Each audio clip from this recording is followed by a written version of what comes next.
Bonjour à tous, bienvenue sur la chaîne de la couture du renard. Je vous propose aujourd'hui de réaliser la trousse des crayons d'art. C'est la rentrée, alors on en profite. C'est une trousse qui sera facile à réaliser pour les débutants. La seule difficulté sera la pose de l'élastique qui est un petit peu fastidieuse. Pour réaliser cette trousse, vous aurez besoin de 2 morceaux de tissu d'une largeur de 52 cm par 68 cm et une de 52 cm par 22 cm, d'1,20 m d'élastique de 0,5 cm de large et de 90 cm de ruban. Le schéma de la pièce principale qui mesure 52 x 58 cm. Indiquez sur votre tissu toutes les lignes par des crans. Cela vous aidera pour le pliage. La ligne verte est celle de l'élastique. C'est la première ligne que vous utiliserez.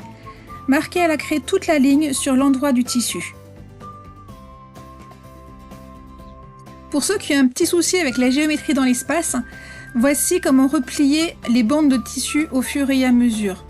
Donc les deux parties de 7 cm viennent l'une sur l'autre et après le milieu de la trousse revient par-dessus la ligne de rabat.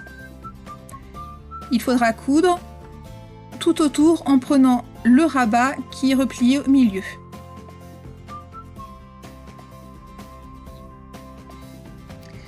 Donc là je vais commencer par coudre l'élastique, donc commence par faire un point d'arrêt. Les crayons d'art et les crayons en général font 8 mm de diamètre, donc va falloir que je place tous les 8 mm un petit repère pour pouvoir savoir où est-ce que ça se situe. Et par contre pour l'élastique j'ai besoin de 1,8 cm par crayon. Donc je vais marquer tout le long de la ligne sur l'élastique 1,8 cm et sur la ligne de piqûre la distance des crayons à 0,8 cm.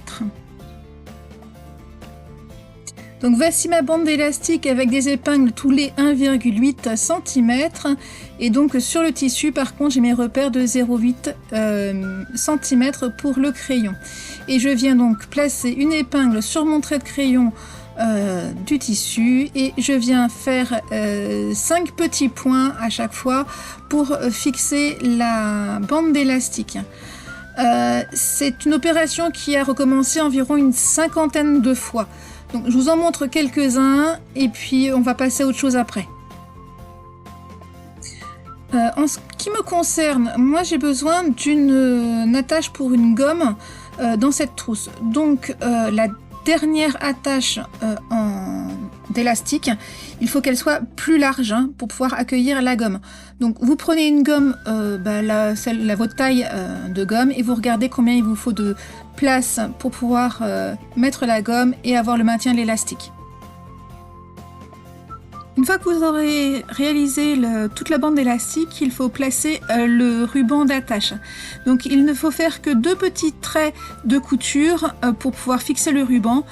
Vous le placez à 17,5 cm du bord et à 9 cm de la ligne EK.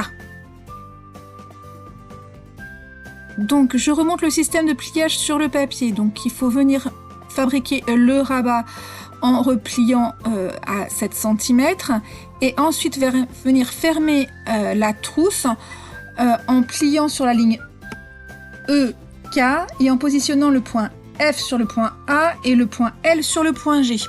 Ensuite il faudra venir coudre tout autour à 1 cm de distance.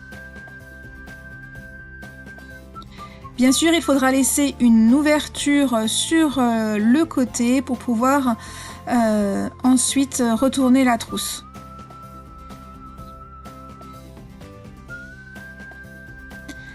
Donc là, je viens de la coudre. Je dégarnis les angles. C'est très important parce que là, il y a beaucoup d'épaisseur, surtout au niveau du rabat. Donc, bien dégarnir les angles.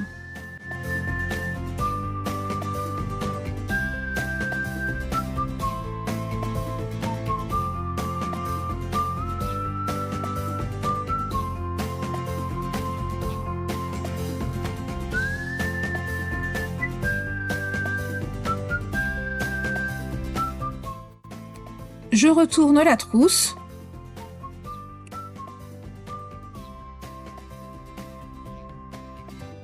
Je pense à bien faire ressortir les angles de la trousse.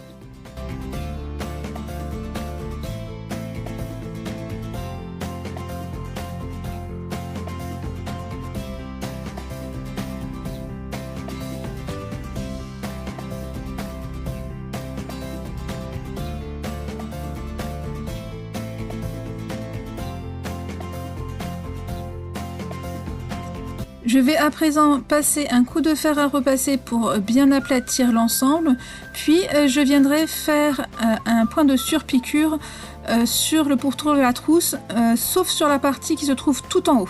Je m'occupe à présent de la deuxième pièce de tissu. Je viens faire un rempli de 1 cm, soit 2 cm de tissu utilisé en même temps, sur les 2 petits côtés et un grand côté. Donc voici ce que ça donne une fois que c'est réalisé.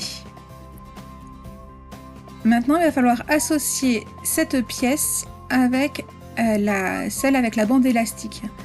Donc je viens positionner le tissu sur la pièce et je vais venir coudre à 1/2 cm de la pièce avec l'élastique. Puis après, je vais venir retourner cette pièce et faire une surpiqûre à 0,5 cm, ce qui va bloquer mon surplis de couture à l'intérieur. Voici en image la couture qui va être réalisée pour ce rabat.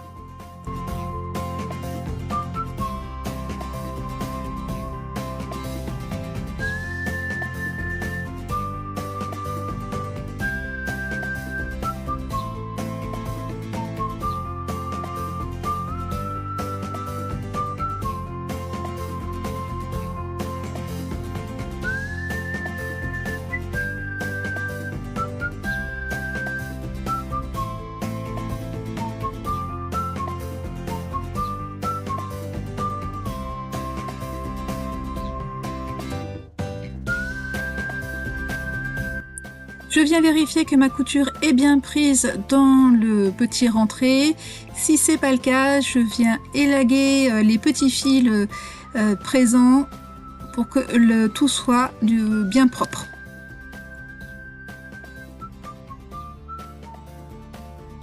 Pour mon plaisir, j'ai réalisé une petite broderie sur le rabat. Et voici ce que cela donne avec les crayons installés dans cette trousse.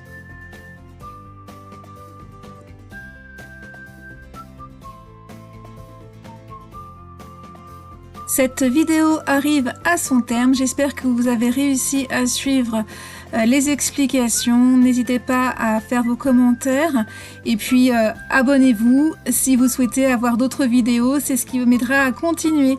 Je vous dis à très bientôt et une bonne rentrée 2025.